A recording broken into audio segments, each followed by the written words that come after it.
برادران محترم، آج میں آپ کے سامنے انشاءاللہ مختصراً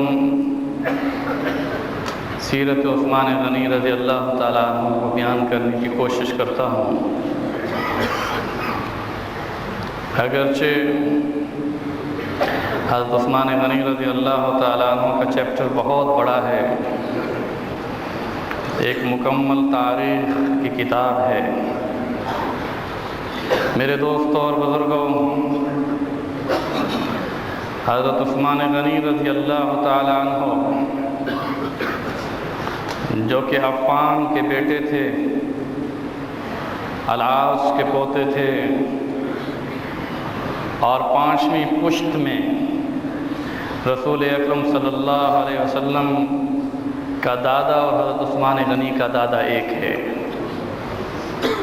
آپ نجیب الطرفین تھے، جیسے باپ کے رشتے میں قریشی تھے، ایسے ماں کے رشتے میں ہاشمی اور قریشی تھے، کیونکہ رسول اکرم صلی اللہ علیہ وسلم کی سگی پھوپھی کی بیٹی کے بیٹے تھے۔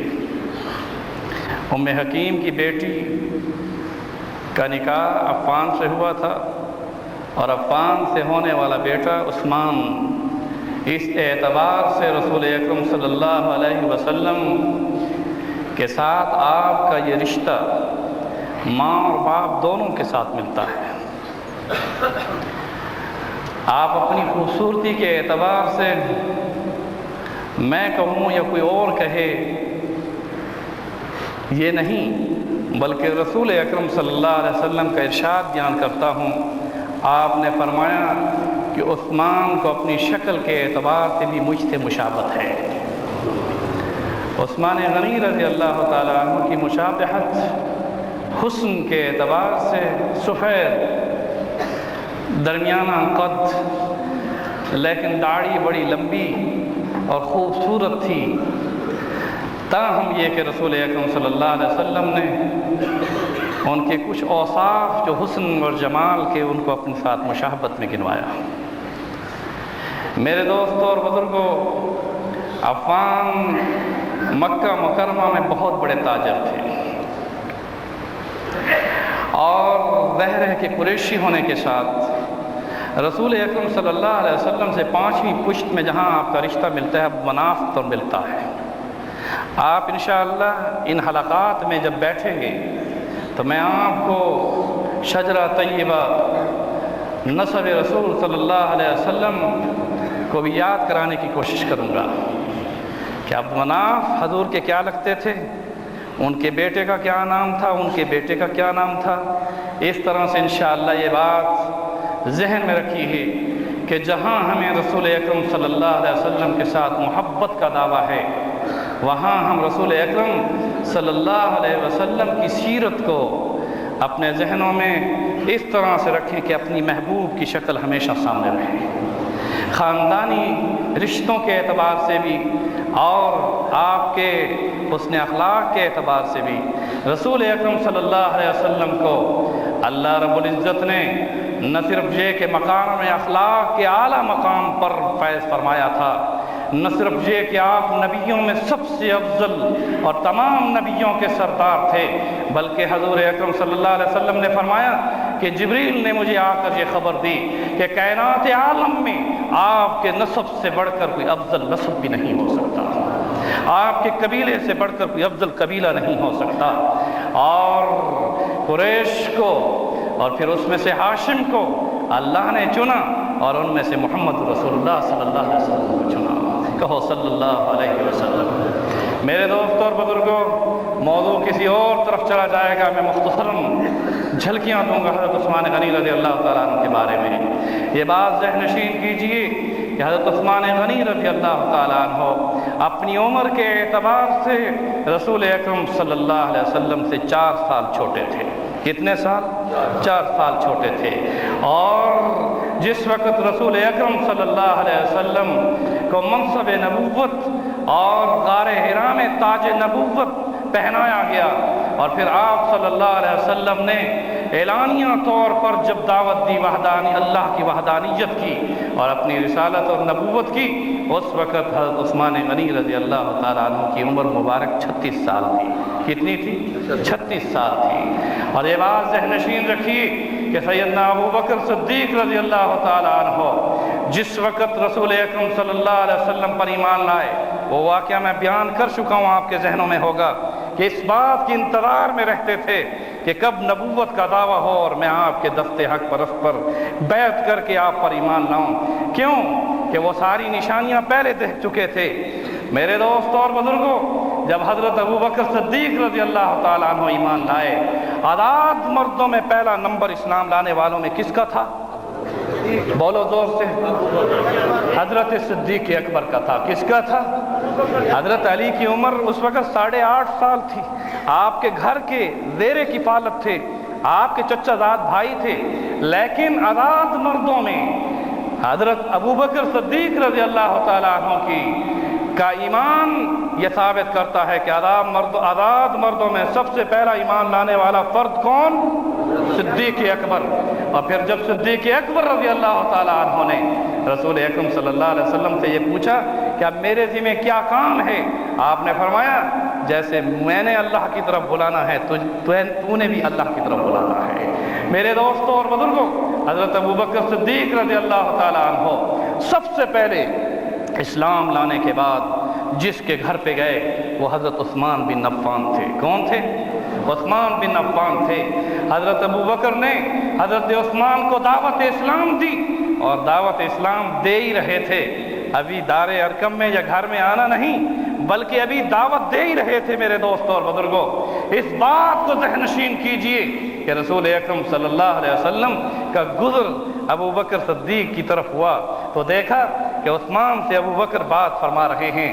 حضرت ابو بکر نے گفتگو اپنی جاری رکھی، رسول اکرم صلی اللہ علیہ وسلم سن رہے تھے، اور یہاں یہ ثابت کر دیا کہ نبی کے سامنے اس دنیا میں سب سے پہلا دائی بن کر جو آیا ہے وہ ابو بکر صدیق تھے، جس کی دعوت پر جب رسول اللہ صلی اللہ علیہ وسلم نے ابو بکر کہ عثمان غنی کو دعوت اسلام دیتے دیکھا اور سنا تو آپ نے اس میں اضافہ فرمایا عثمان میرے ہاتھ پہ ایمان قبول کر لو، جنت کا سرٹیفکیٹ دے دو۔ یہ پہلا فرد بشر وہ حضرت عثمان غنی ہیں کہ دعوت جن کو ابو بکر صدیق نے دی اور بشارت جنہیں رسول اللہ نے دی، اور دعوت میں ایمان لائے اور بشارت میں جنت کا سرٹیفکیٹ دیا، ان کا نام ہے عثمان بن عفان۔ کہو رضی اللہ تعالیٰ عنہ۔ حضرت عثمان بن عفان ایمان لائے۔ میرے دوستوں اور بزرگوں، ان کا باپ اس وقت فوت ہو چکا تھا، ان کے چچا نے اس اسلام لانے پر ان کو رسیوں سے باندھا، ان کو مارا پیٹا، مگر میرے دوستوں اور بزرگوں، عثمان وہ ہیں جو آزاد مردوں میں دوسرے نمبر پر ایمان لانے والے ہیں، آزاد مردوں میں دوسرے نمبر پر ایمان لانے والے ہیں۔ جب ایمان لائے میرے دوستوں اور بزرگوں، تاریخ شاہد ہے رسیوں میں جھگڑ کر رکھا جاتا تھا، مارا جاتا تھا، مگر واضح کر دیا اپنے چچا العاص کو، اور یہ واضح کر کے آپ نے فرمایا، کیا فرمایا کہ جان جا سکتی ہے مگر اللہ کی وحدانیت اور رسول اللہ کی نبوت پر جو ایمان لا چکا ہوں اس میں کوئی بھی کسی طرح سے بھی نرمی نہیں آ سکتی، بلکہ جیسے ایمان لایا ہوں شہادت اپنی منظر سمجھتا ہوں۔ اور یہاں یہ ثابت کر دیا کہ ایمان کے بعد مومن کی سب سے بڑی تمنا وہ شہادت ہوا کرتی ہے۔ کیا ہوا کرتی ہے؟ شہادت ہوا کرتی ہے۔ میرے دوستوں اور بزرگوں، یہاں میں کیسے اس واقعے کو بیان کروں؟ رسول اکرم صلی اللہ علیہ وسلم کی خدمت میں ایسی حالت میں آتے تھے کہ وہ عثمان جو بہت بڑے تاجر کا بیٹا، جس کے پاس مال و زر تھا، جن کے پاس تجارت کا مال تھا، رسیوں سے باندھے گئے اور پھر تکلیف دی گئی، دکانوں کا بائیکاٹ کرا دیا گیا۔ رسول اکرم صلی اللہ علیہ وسلم نے فرمایا عثمان اگر تیرے لیے مادی ذرائع میں یہ بائیکاٹ کر رہے ہیں، وہ روحانی رشتہ تجھے اور اپنے خاندان کا وہ رشتہ تجھے عطا کرتا ہوں۔ حضرت رقیہ کا نکاح عثمان غنی کے ساتھ کر دیا۔ اپنی بیٹی حضرت رقیہ کا نکاح کس کے ساتھ کیا؟ حضرت عثمان غنی کے ساتھ کیا۔ میرے دوستو، تاریخ کے اوراق کو پلٹیے، دیکھیے کہ رسول اللہ صلی اللہ علیہ وسلم کی کتنی بیٹیاں تھیں، بتاؤ کتنی بیٹیاں تھیں؟ ان میں 4 میں سب سے بڑی کون تھی؟ زینب، اس کے بعد رقیہ، اس کے بعد ام کلثوم، اس کے بعد فاطمہ الزہرا۔ میرے دوستو زینب کا نکاح ہو چکا تھا، اب دوسری بیٹی کا نکاح کس کے ساتھ ہوا بتائیے؟ حضرت عثمان غنی کے ساتھ ہوا۔ عثمان غنی رضی اللہ تعالیٰ عنہ رشتے میں رسول اللہ کے داماد بن گئے اور خسر رسول اللہ بن گئے۔ اب دیکھیے تعلق کی بات ہے، رسول اکرم صلی اللہ علیہ وسلم پر جو سب سے پہلے ایمان لائے اور آزاد مردوں میں وہ کون تھے؟ ابو بکر تھے۔ انہوں نے اپنی بیٹی دے کر خود خسر بن گئے اور رسول اللہ داماد بن گئے۔ عثمان ایمان لائے، رسول اللہ صلی اللہ علیہ وسلم خسر بن گئے، عثمان داماد بن گئے۔ اس طرح سے اس رقیہ سے بیٹا پیدا ہوا، اس کا نام کیا تھا؟ عبداللہ تھا۔ یہی وجہ ہے کہ حضرت عثمان غنی رضی اللہ تعالیٰ عنہ کی کنیت ابو عبداللہ تھی۔ کیا تھی؟ ابو عبداللہ تھی۔ حضرت رقیہ رسول اللہ صلی اللہ علیہ وسلم کی بیٹی ہیں، ان کے بطن مبارک سے اللہ پاک نے بیٹا عطا فرمایا تھا۔ اس بیٹے کا نام کیا تھا؟ عبداللہ تھا، لیکن 6 سال کی عمر میں وہ فوت ہو گئے۔ میرے دوستوں اور بزرگوں، لیکن کنیت ہمیشہ رہتی ہے۔ عثمان رسول اللہ کے داماد بنے اور ان سے ہونے والا بیٹا جو نواسہ رسول تھا وہ عبداللہ، اسی کی کنیت پر ابو عبداللہ تھے، اسی کی کنیت پر ابو عبداللہ تھے۔ میرے دوستو جب مکہ میں اپنے خاندان نے مارنا پیٹنا شروع کر دیا، رسول اکرم صلی اللہ علیہ وسلم نے عثمان غنی کو یہ فرمایا کہ عثمان میری بیٹی کو لے کر حبشہ کی طرف ہجرت کر جاؤ۔ کہاں ہجرت کر جاؤ؟ حبشہ کی طرف ہجرت کر جاؤ۔ میں بڑے دعوے کے ساتھ کہہ رہا ہوں کہ عثمان غنی رضی اللہ تعالیٰ عنہ مکہ مکرمہ میں ایمان لانے کے بعد صحابہ کرام میں پہلے نمبر کے وہ صحابی ہیں جنہوں نے اپنی ماں کے ساتھ، جنہوں نے اپنی بیوی کے ساتھ مکہ کو چھوڑا اور پہلا مہاجر ہونے کا شرف حاصل کیا۔ پہلے مہاجر ہونے کا، سب سے پہلا مہاجر جس نے ہجرت کی اسلام کے لیے، دکانوں کو چھوڑا، تجارت کو چھوڑا، مال و زر کو چھوڑا، اپنے والدین کی اور ساری یعنی جتنی جائیداد تھی اس کو چھوڑا اور سب سے پہلے ہجرت کر کے کہاں گئے؟ حبشہ گئے۔ رسول اکرم صلی اللہ علیہ وسلم نے خود فرمایا کہ تاریخ میں حضرت لوط علیہ السلام کے بعد پورے خاندان کے ساتھ جس نے ہجرت کی ہے وہ عثمان بن عفان ہے۔ وہ کون ہے؟ عثمان بن عفان ہے۔ میں تاریخ کیسے بتاؤں آپ کو میرے دوستو، جنہوں نے اپنی زوجہ طاہرہ حضرت رقیہ جو کہ بنت رسول تھیں ان کے ساتھ اور اپنی ماں کے ساتھ کہاں کی ہجرت کی؟ حبشہ کی ہجرت فرمائی۔ اور یہ بات ذہن نشین کر لو، میں زیادہ لمبائی میں نہیں جاتا، طوالت میں نہیں جاتا۔ حبشہ میں کیا ہوا، وہاں پہنچ کر نجاشی کے ساتھ کیا ہوا، نجاشی جو ایمان لایا، میرے دوستوں اور بزرگوں، وہاں حضرت عثمان کا بھی رول تھا، وہاں جعفر طیار کا بھی رول تھا، حضرت ابو بکر صدیق رضی اللہ تعالیٰ عنہ رسول اللہ صلی اللہ علیہ وسلم کے ساتھ مکہ میں رہے۔ لیکن جب ہجرت حبشہ ہوئی، سب سے پہلے ہجرت حضرت عثمان نے فرمائی تھی۔ پھر آپ نے صحابہ کو حکم فرمایا کہ جو جا سکتا ہے حبشہ میں چلا جائے۔ پھر حضرت جعفر نے جو ہے ہجرت ان کے ساتھ فرمائی تھی۔ حضرت جعفر حضرت علی کے کیا لگتے تھے بتاؤ؟ بھائی تھے۔ حضرت علی کے بھائی حضرت جعفر نے حضرت عثمان غنی کے ساتھ ہجرت فرمائی تھی۔ میرے دوستوں اور بزرگوں، اور اسی دعوت اسلام سے نجاشی نے اسلام کو قبول کیا تھا، نجاشی نے اسلام کو قبول کیا تھا۔ میرے دوستوں اور بزرگوں، میں کیسے بتاؤں آپ کو، اس کے بعد جب رسول اکرم صلی اللہ علیہ وسلم مدینہ منورہ ہجرت فرما گئے تو پھر حضرت عثمان غنی حبشہ سے اپنی بیوی کے ساتھ مدینہ منورہ پہنچے۔ اس لیے یہ شرف حضرت عثمان غنی کو حاصل ہے اور صحابہ میں بھی ان صحابہ کو بھی حاصل ہے جنہوں نے ہجرت حبشہ بھی کی اور ہجرت مدینہ بھی کی۔ اس لیے انہیں ذو ہجرتین کہا جاتا ہے۔ کیا کہا جاتا ہے؟ 2 ہجرت کرنے والے، مکہ سے حبشہ کی اور پھر مدینہ کی، 2 ہجرت کا شرف۔ جن صحابہ میں ان میں عثمان غنی بھی ہیں، حضرت عثمان کو یہ شرف حاصل ہوا ہے۔ میرے دوستوں اور بزرگوں، جب غزوہ بدر کا واقعہ ہوا اس وقت حضرت رقیہ بیمار تھیں۔ یہ محبت رسول دیکھو کہ اپنی بیٹی کو بیمار دے کر آپ نے حکم فرمایا، عثمان تم میری بیٹی کی تیمارداری کے لیے مدینہ میں رہو، شاید کہ وہ اس دنیا سے رخصت ہو جائے۔ حضرت رسول اکرم صلی اللہ علیہ وسلم 313 مجاہدوں کو لے کر غزوہ بدر میں گئے، اور جب غزوہ بدر سے واپس قافلہ لوٹا تو رقیہ اپنی زمین میں جنت میں پہنچ چکی تھی۔ رسول اللہ صلی اللہ علیہ وسلم نے اپنے ہاتھوں سے نہیں دفنایا، ان کو کس نے دفنایا؟ ان کے خاوند عثمان نے دفنایا۔ وہ غزوہ میں اس لیے روک دیے گئے تھے، ایک وہ غزوہ بدر ہے جس میں رسول اللہ کے حکم سے عثمان غنی نے ہجرت وہاں پر غزوے میں شرکت نہیں فرمائی، باقی جتنے 25 غزوات میں 24 ہیں ان سب میں حضرت عثمان غنی نے شرکت فرمائی۔ جتنے بھی غزوات ہوئے ہیں رسول اکرم صلی اللہ علیہ وسلم کے، ان سب میں عثمان غنی رضی اللہ تعالیٰ عنہ نے شرکت فرمائی ہے۔ لیکن ایک شرط یہ بتا دوں کہ جب غزوہ بدر میں مال غنیمت تقسیم ہوا تو آپ نے فرمایا عثمان میری بیٹی کی وجہ سے اس غزوے میں شریک نہیں ہوئے، لیکن سن لو لوگوں یہ 313 میں شمار کیے جائیں گے۔ کس میں شمار کیے جائیں گے؟ آپ نے ان کو مال غنیمت بھی دیا اور فرمایا میرے حکم سے مدینہ میں رکے، اس لیے غزوہ بدر میں بھی ان کی شرکت ہے۔ میرے دوستوں اور بزرگوں، پھر اس کے بعد رسول اکرم صلی اللہ علیہ وسلم نے اپنی جو آپ کی تیسرے نمبر کی بیٹی تھی اس کا کیا نام میں نے بتایا؟ ام کلثوم۔ ام کلثوم کا نکاح کس کے ساتھ پڑا؟ پھر زور سے کہو، حضرت عثمان غنی کے ساتھ۔ اسی وجہ سے انہیں ذی النورین کہا جاتا ہے، دو نور والے۔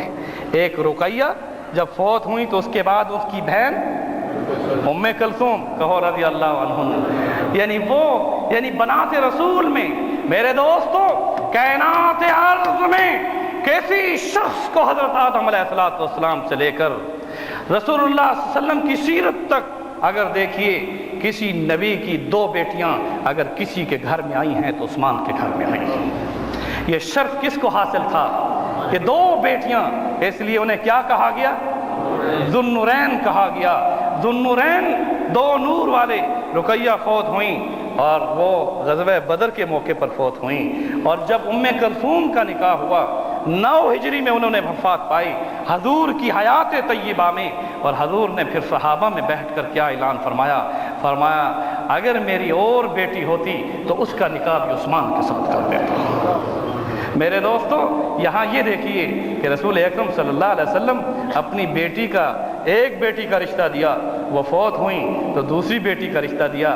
اب چوتھی بیٹی تھی حضرت فاطمہ الزہرا رضی اللہ تعالیٰ عنہا، ان کا نکاح کس سے ہو چکا تھا؟ حضرت علی سے ہو چکا تھا۔ 9 ہجری میں حضرت ام کلثوم رضی اللہ تعالیٰ عنہا نے وفات پائی، اور حضور نے فرمایا اگر میری اور بیٹی بھی ہوتی تو کس کو دیتا؟ میرے دوستو اس عثمان کے بارے میں کیا بتاؤں، جس کا مقام کیا تھا، جن کی عظمت کیا تھی۔ جب مسجد نبوی کی تعمیر ہوئی اور اس میں مسجد تنگ ہو گئی، اس لیے کہ وہ مسجد کی جو یتیموں کی زمین تھی اس کو سب سے پہلے کس نے خریدا؟ تاریخ کو بھول گئے، میں نے پہلے بتایا تھا، حضرت ابوبکر صدیق نے۔ جو اصل زمین جس پر ریاض الجنہ ہے، ما بین بیتی و منبری روضۃ من ریاض الجنہ، جس میں محراب اور منبر ہے اور رسول اللہ صلی اللہ علیہ وسلم کا روضہ اقدس ہے، یہ زمین کا جو حصہ مسجد نبوی کا ہے یہ حضرت ابوبکر صدیق کے پیسوں سے خریدا ہوا ہے۔ کس کے پیسوں سے؟ اور جو آگے توسیع ہوئی، جو آگے والا محراب ہے، آپ نے دیکھا دوسرا محراب بھی ہے، وہ بھی رسول اللہ صلی اللہ علیہ وسلم کے زمانے میں اس کی مسجد کی توسیع ہو گئی، لیکن اس کے بعد پھر اس کو وقت میں حضرت عمر فاروق لائے۔ جب تک رسول اللہ صلی اللہ علیہ وسلم کی حیات طیبہ میں پہلا محراب چلتا رہا، اسی محراب کو احترام میں حضرت ابوبکر صدیق اس سے 1-2 قدم پیچھے کھڑے ہو کر نماز پڑھاتے تھے، تاکہ جہاں رسول اللہ کے قدم ہوں یا گھٹنے ہوں وہاں ابوبکر کا ماتھا لگے۔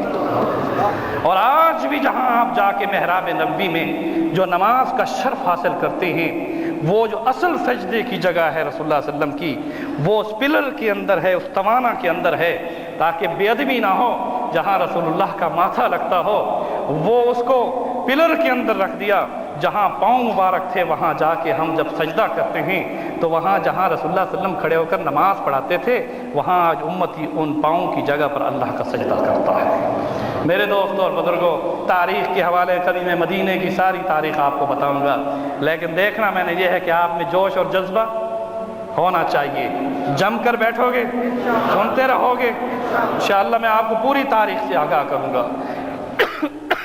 میرے دوستوں اور بزرگوں، حضرت عثمان غنی رضی اللہ تعالیٰ عنہ جو جس وقت کے مدینہ منورہ پہنچ چکے تھے، وہاں حبشہ میں انہوں نے تجارت کی تھی، کیونکہ مزاج میں تجارت تھی، وہاں سے نفع لے کر آئے۔ آپ کے پاس درہم و دینار تھے، آپ کے پاس پونجی تھی۔ جب تشریف لائے اور رسول اکرم صلی اللہ علیہ وسلم نے فرمایا کہ مسجد تنگ ہو چکی ہے، جو اس کی پڑوس میں جس کا مکان ہے اگر وہ خرید کر اس مسجد نبوی میں شامل کر دے تو آپ نے فرمایا، اور کیا ارشاد فرمایا پہلے سن لیں، فرمایا جو زمین کو خرید کر اس مسجد میں داخل کرے گا میرا رب اس کے لیے جنت میں محل بنا دے گا۔ عثمان غنی کھڑے ہو گئے، انہوں نے کہا یہ پورا کا پورا مکان میں خرید کر دیتا